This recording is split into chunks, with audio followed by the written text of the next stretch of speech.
sahabat Nova, yuk jadi konsumen yang bijak. Caranya, dengan menggunakan produk-produk yang lestari dan diproduksi secara bertanggung jawab pada lingkungan dan masyarakat. Pada 27 hingga 30 September 2021 yang lalu, Nova bekerja sama dengan Yayasan WWF Indonesia dan didukung oleh Superindo telah menyelenggarakan sebuah acara bertajuk Sustainable Fritters Festival atau Festival Gorengan Ramah Lingkungan. Rangkaian acaranya dilakukan secara daring, mulai dari webinar Ngopi Bareng Nova hingga Instagram dan YouTube Live. Festival Gorengan Ramah Lingkungan mengangkat topik yang sangat lekat dan kita gunakan dalam kehidupan sehari-hari, yaitu minyak goreng. Namun, bukan minyak goreng sawit biasa. Festival Gorengan Ramah Lingkungan adalah merupakan bagian dari kampanye WWF yang ditujukan khusus kepada para konsumen, yaitu kampanye Beli Yang Baik, di mana salah satu aksi yang kita minta dilakukan oleh para konsumen adalah beli yang eco-label. Nah, perlu kita sadari bahwa sebagai konsumen, kita adalah orang yang paling berpengaruh di dunia, ya. Kalau kita konsumen meminta, produsen pasti akan menyediakan. Kalau kita sebagai konsumen nggak mau beli, pasti produknya juga akan hilang.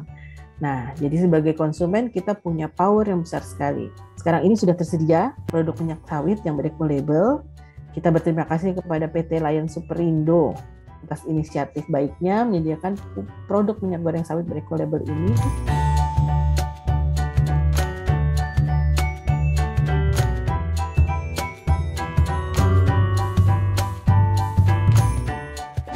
Sahabat Nova tentu mengetahui bahwa minyak goreng yang sering kita konsumsi dan gunakan sehari-hari terbuat dari minyak kelapa sawit.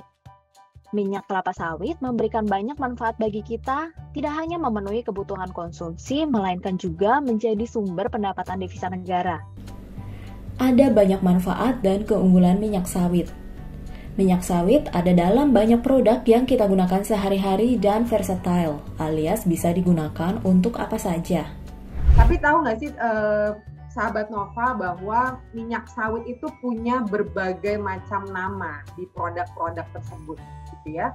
Produk turunan minyak sawit. Nah, kan mungkin kalau di minyak goreng kita udah tahu dari bentuknya aja. Tapi sebenarnya di mie instan, di kosmetik, di es krim gitu, itu namanya udah macam-macam.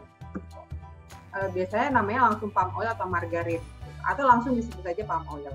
Ini yang biasanya di makanan-makanan.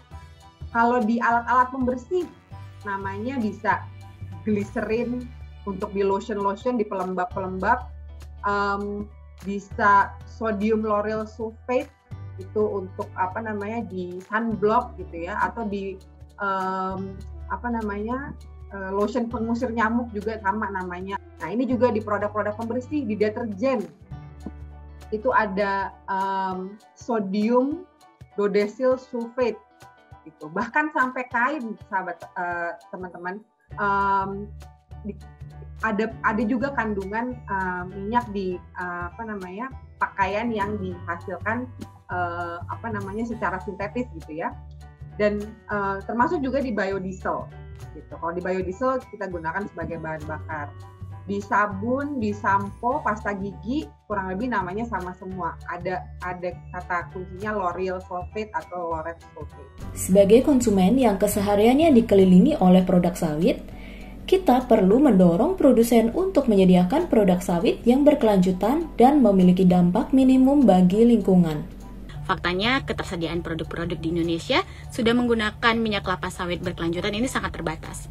Produk yang sudah menggunakan minyak sawit berkelanjutan pun sulit dikenali karena tidak banyak yang menggunakan penanda berupa eco-label dari sertifikasi minyak sawit berkelanjutan yang memastikan minyak sawit yang digunakan berasal dari sumber yang berkelanjutan dan praktik yang bertanggung jawab. Produk yang kita beli adalah, dan dalam konteks minyak sawit, khususnya minyak goreng, ya kita cari produk minyak goreng yang sudah menggunakan bahan baku minyak kelapa sawit dari sumber yang berkelanjutan.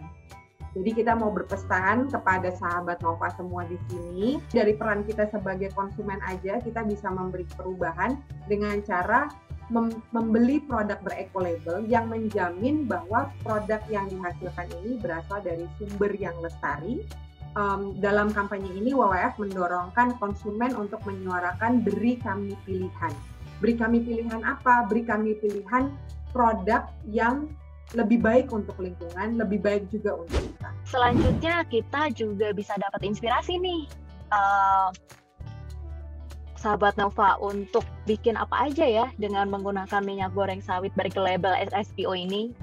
Nah, untuk itu mari kita langsung berbincang-bincang dengan Chef Ragil untuk mengetahui kira-kira bagaimana sih cara membuat gorengan yang lezat, ramah lingkungan, yang kiranya bisa menjadi menu inspirasi sahabat Nova di rumah. Tentunya tak hanya lezat, namun juga ramah lingkungan. Langsung tonton aja kali ya Chef ya video dari Chef Ragil berikut ini. Ini namanya bakwan seafood, saya kasih namanya. Dan juga ada minyak kelapa sawit yang RSPO, ya, yang sustainable, dan juga tepung beras dan juga air. Kalau saya terus terang selalu mencari minyak yang titik panasnya bisa lebih dari 200 supaya hasil gorengannya itu menjadi lebih garing dan kemudian tidak berminyak. Karena kalau minyaknya tidak bisa sampai tinggi, itu pasti akan berminyak makanannya. Lalu, apa istimewanya minyak goreng sawit RSPO ini menurut Chef Ragil? Kalau menurut saya satu, pasti kalau ibu-ibu sih ya, mau yang suka masak, yang suka jualan, pasti mikirnya, wah mahal nih barang gitu ya, karena barangnya bagus, sustain. Tapi yang saya lihat yang waktu saya pas beli itu ya, 2-3 hari yang lalu waktu persiapan resep ini, kok malah lagi promo gitu, dengan harga yang normal, harga yang sama dengan minyak sawit yang pada umumnya. Wah, itu jadi menarik banget, karena terus terang saya sangat menunggu untuk minyak sawit yang sustainable. Nah, ketika mendapatkan suatu hal yang harganya cukup baik, kemudian juga barangnya menjadi baik, wah ini udah jackpot banget deh, gitu. Karena satu kelebihan dari minyak sawit adalah dia tidak memberikan rasa kepada hasil gorengan, gitu. Kedua, dia titik mendidihnya atau titik panasnya tinggi sekali. Jadi boleh dibilang hampir kita nggak ngebuang si minyak, gitu. Karena minyaknya ini bisa kita pergunakan terus. Lalu, apa sih RSPO itu? Nah, RSPO sendiri itu adalah sertifikat yang kalau dilihat dia punya sejumlah prinsip yang mencakup untuk perekonomian, lingkungan, dan masyarakat gitu ya, yang memastikan bahwa produk itu diproduksi secara lestari gitu.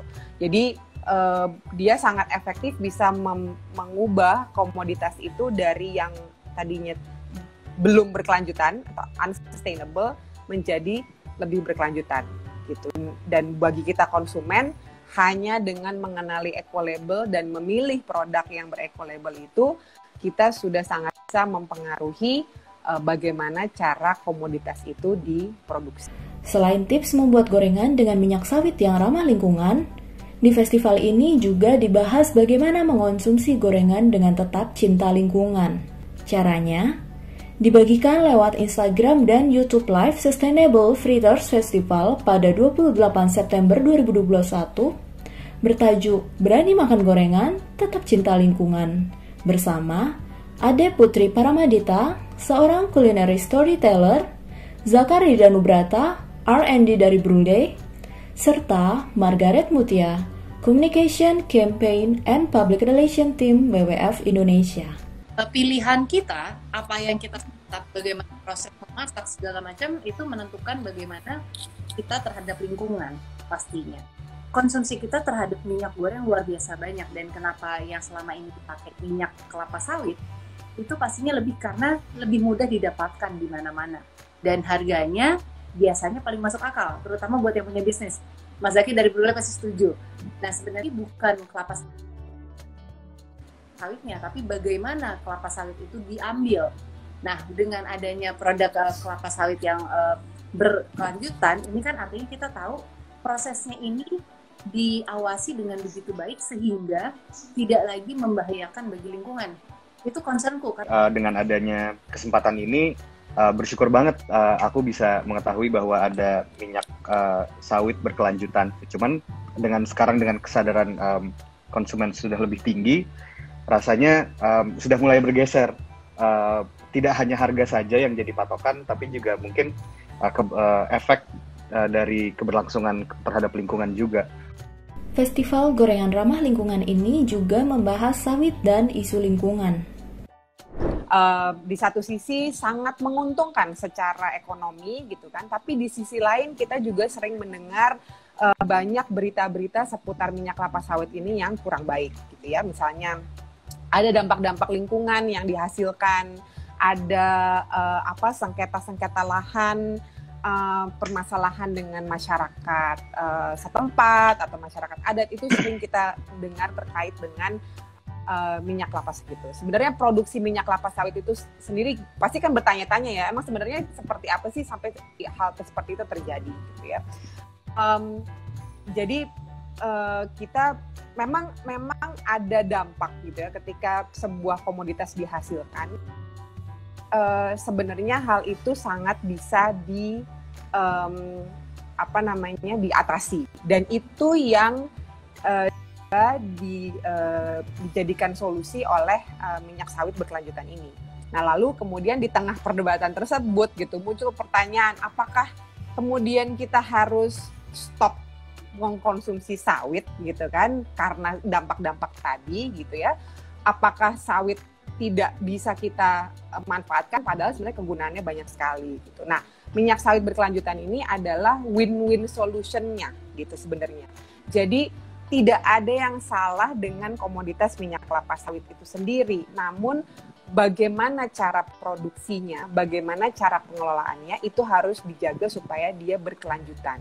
Berkelanjutan itu artinya apa sih gitu kan? Berkelanjutan itu artinya secara umum ya, yang berkelanjutan atau sustainability itu artinya kita bisa memanfaatkan sesuatu sumber daya alam untuk saat sekarang tanpa merugikan keberlangsungannya untuk generasi yang akan datang gitu. Jadi gimana caranya kita memproduksi si kelapa sawit ini dengan memperhatikan kaidah-kaidah lingkungan, memperhatikan kesejahteraan sosial, tapi juga tetap menguntungkan secara ekonomi. Acara di hari ketiga yang digelar lewat Instagram dan YouTube Live pada 29 September 2021, Rani Untara, Momfluencer and Less Waste Enthusiast, Bunga Safari, founder Mabella Cooking Club, dan Angga Pratama Putra, Sustainable Palm Oil Project Leader WWF, mengulas tema Ibu Pelopor Produk Berkelanjutan. Aku juga awalnya tuh memang termakan isu itu sih awalnya gitu kan, dengan katanya penanaman sawit itu kan banyak membuka hutan itu kan dengan ya pembakaran, dengan mengambil lahan-lahan adat gitu kan. Nah terus dulu juga 2 tahun ke belakang aku juga pernah ke Kalimantan Tengah, waktu itu juga melihat itu hutan sawit itu banyak banget kan, dan semakin banyak gitu. Jadi kayak aduh, sawit tuh kenapa ya gitu kan, memang permintaannya banyak sekali gitu kan, tapi harusnya kan jangan sampai menyebabkan deforestasi itu kan gitu, jangan sampai merusak hutan dan habitat alam dan lain-lain gitu. Ya memang harus, kalau mendengar pemaparan dari Mas Angga itu ya memang harus high demand ya gitu kan. Kalau misalnya semakin banyak permintaan, mungkin ya produknya juga akan semakin banyak di pasaran gitu. Jadi ya itu sih, edukasinya itu harus lebih masif, lebih gencar gitu kan, supaya nyampe itu. Kadang kan kita juga mostly mungkin masih kayak nggak peduli gitu kan, yang penting beli aja, yang penting harga lebih murah kayak gitu, boro-boro mikir edukasi di belakang si produknya itu sendiri gitu. Jadi memang harus gencar gitu ininya, promonya gitu kan, dan kita juga harus bisa menjadi konsumen yang cerdas gitu. Sustainable Freeders Festival ditutup dengan Instagram dan YouTube Live pada 30 September 2021 bertajuk Jaga Lingkungan dengan Gorengan bersama Gabriel Subires, Nature Enthusiast, Novita Inge, co-founder Red Clover Cooks and Bakes, dan Niki Novari, Corporate Engagement Specialist WWF. Lewat obrolan ini, kita jadi tahu nih bahwa tak harus dengan cara yang muluk-muluk. Menjaga lingkungan bisa kita lakukan dengan konsumsi hari-hari kita dan keluarga.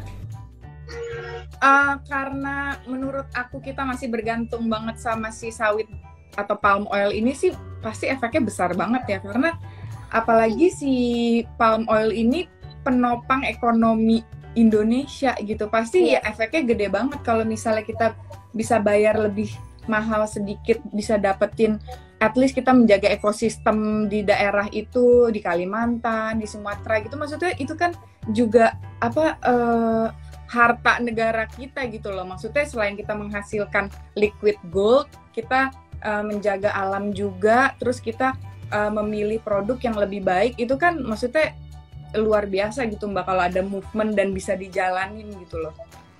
Kalau dari saya sih semoga makin banyak ya produk yang ramah lingkungannya ini ya. Menurut saya ini acara-acara kayak gini bagus buat Novi nih. Orang-orang kayak Novi kan jadi kayak, oh iya nih, gue jadi sadar gitu. Jadi termotivasi gitu ya Mbak ya? Termotivasi, bener. Nanti aku pantau ya sosmednya Mbak ini ya, udah beli atau belum ya. Nah, sahabat Nova, artinya kita sebetulnya bisa berperan menjaga lingkungan dengan makan gorengan yang diproses dengan minyak goreng yang berkelanjutan. Kenapa kita tadi aku sempat sebutkan sebelumnya kenapa peran konsumen itu penting gitu ya. Jadi karena pada akhirnya kita yang mengkonsumsi si produk itu sendiri gitu ya.